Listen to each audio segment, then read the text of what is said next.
प्रारंभ करते हैं मोहम्मद बिन तुगलक का चरित्र एवं उसका मूल्यांकन। अभी तक उसके विभिन्न नीतियों के बारे में देख लिया, उसके विजय योजनाओं के बारे में देख लिया, उसके समय हुए विद्रोहों के बारे में देख लिया। इसके बाद अब हम उसके मूल्यांकन पर आते हैं।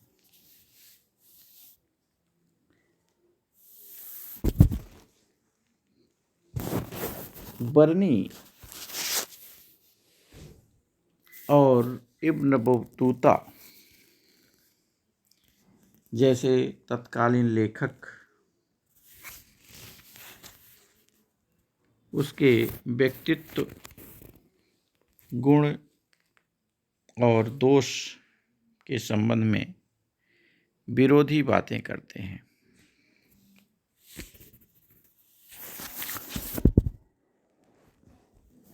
आधुनिक यूरोपीय इतिहासकार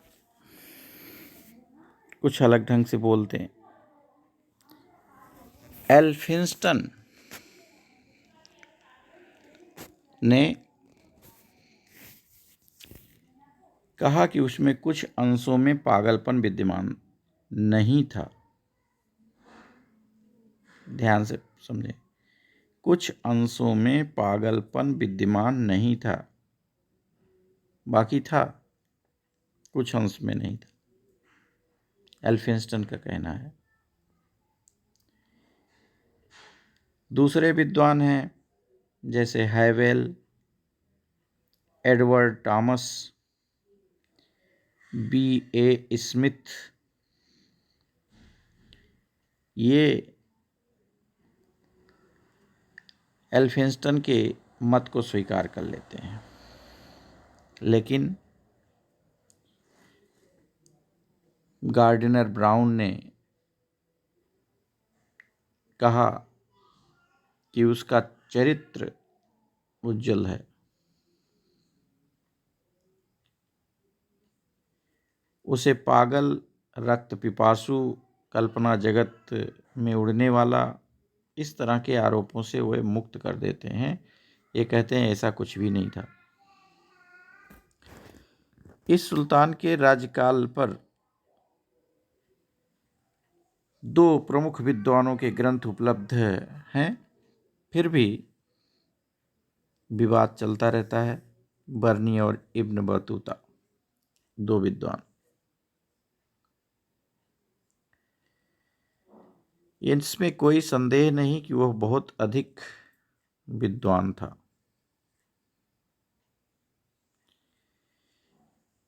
उसकी बुद्धि बहुत कुशाग्र थी, स्मरण शक्ति बहुत बढ़िया थी, ज्ञान पिपासा भी उसमें अच्छी थी। वह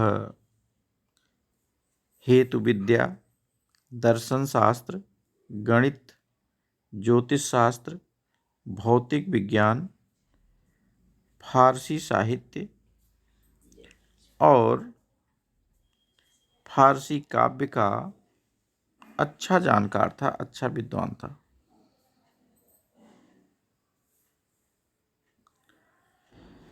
इस तरह से देखते हैं कि वह विद्वता के क्षेत्र में किसी रूप में कम नहीं था। कहते हैं उच्च कोटि का न्यायिक भी था, यानी तर्कशास्त्री भी था। बहुत अच्छा लिखता भी था, सुलेख कला उसे अच्छी आती थी।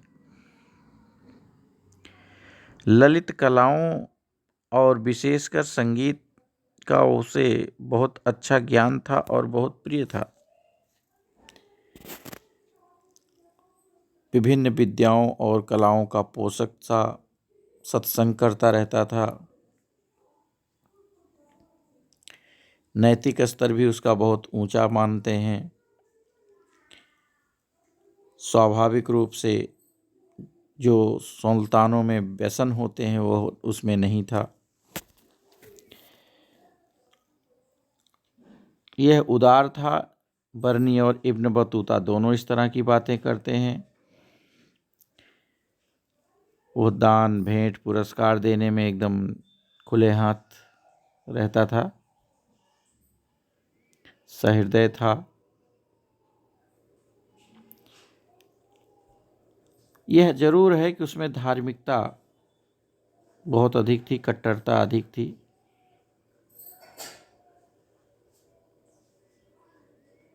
लेकिन वह अपना व्यक्तिगत ज़्यादा था, कट्टर था।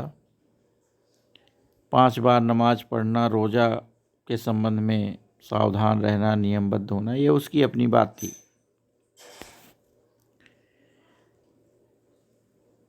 कुछ आरोप लगते हैं धार्मिक कट्टरता की, वो माना जा सकता है, समय की स्थिति थी उस समय। सैनिक रूप से भी वो बहुत अच्छा सैनिक था।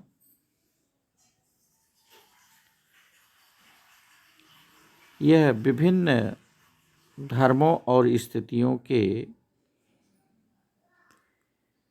व्यक्तियों के गुणों की सराहना करने के लिए उद्यत रहता था। 26 वर्ष के दीर्घकालीन शासन में उसे कोई सफलता नहीं मिली, यह एक विशेष बात है। उसकी सारी नीतियां फेल होती गई।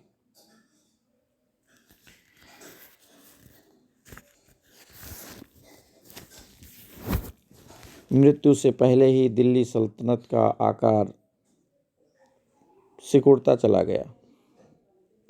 दक्षिण भारत स्वतंत्र हो गया, बंगाल दिल्ली से अलग हो गया, सिंध भी निकल गया, हरिहर बुक्का ने राज्य स्थापित कर ली दक्षिण में, विजयनगर। वो जो कुछ भी पाया था वो सब विद्रोहों के हाथ चढ़ गया।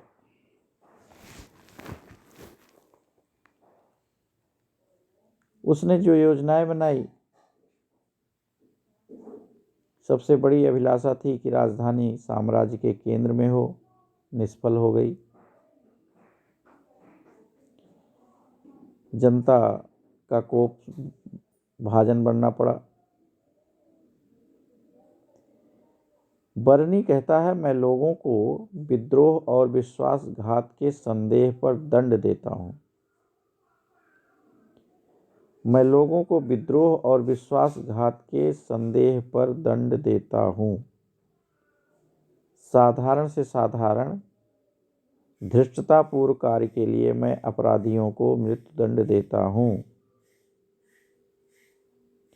मैं मृत्यु पर्यंत ऐसा करता रहूंगा, अथवा तब तक जब तक कि लोग विद्रोह और धृष्टता छोड़कर ईमानदारी का व्यवहार नहीं करने लगते। ये बर्नी लिख रहा, मेरा कोई ऐसा वजीर नहीं है जो मेरे द्वारा किए जाने वाले रक्तपात को रोकने में नियम बना सके। मैं लोगों को इसलिए दंड देता हूं कि वे सब एक साथ मेरे शत्रु और विरोधी हो गए हैं। मैंने उन्हें बहुत सा धन बांटा है, किंतु उनका व्यवहार मित्रतापूर्ण और वफादारी का नहीं हुआ है। यह डायलॉग है बर्नी द्वारा लिखा गया मोहम्मद बिन तुगलक का डायलॉग।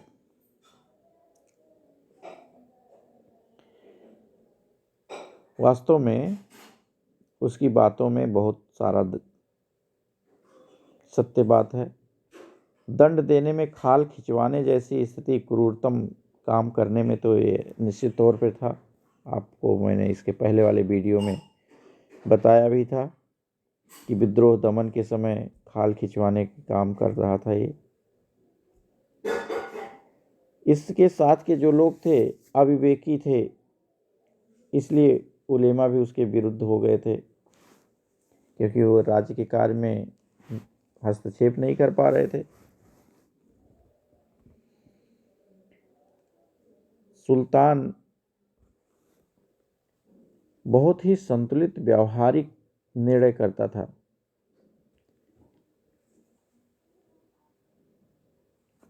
लेकिन उसको जान नहीं पाते थे। यह मान सकते हैं कि मोहम्मद बिन तुगलक मानवीय चरित्र को परखने में जो गुण होने चाहिए वह उसमें नहीं थे। वो दूसरों में विश्वास नहीं कर पा रहा था, अपना विश्वास पैदा करे। सहयोगियों से भी संबंध अच्छे नहीं कर पाए। अपनी योजनाओं के ब्यौरे के बारे में वो कभी सावधानी से विचार नहीं किया। वो नियम तो बनाता, योजनाएं क्रियान्वित करने में विफल हो जाता।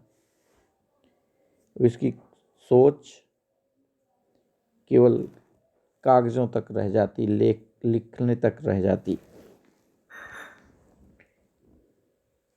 वो उसे धैर्यपूर्वक कर भी नहीं पाता और बीच में ही उसे छोड़ना पड़ जाता। जल्दबाजी अधिक थी, ये भी है। बहुत जल्दी उत्तेजित हो जाना, क्रुद्ध हो जाना, संतुलन खो बैठना, दंड देते समय विवेक से काम नहीं लेना, साधारण अपराधों के लिए भी मौत की सजा दे देना, यह एक सामान्य सी बात दिखाई देती है। वह बहुत भावुक भी था।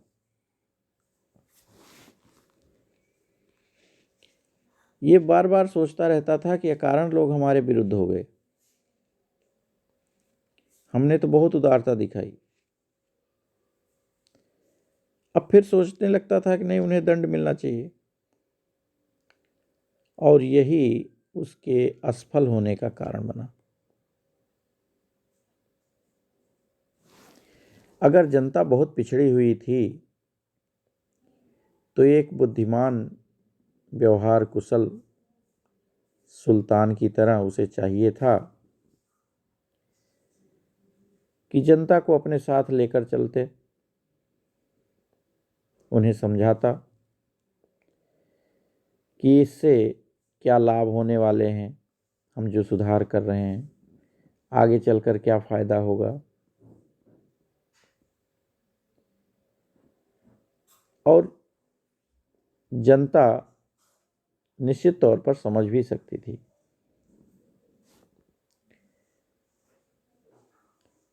जिस समय वह सिंहासन पर बैठा, प्रजा ने उसका हार्दिक स्वागत किया। लेकिन जब उसने जबरन अकाल के समय दुआब में कर बढ़ाया और भी योजनाएं इस तरह चालू की, तो जनता का विरोध होना स्वाभाविक था। इसलिए आशीर्वादी लाल श्रीवास्तव जी जैसा कहते हैं कि उसे अभागा शासक कहना चाहिए।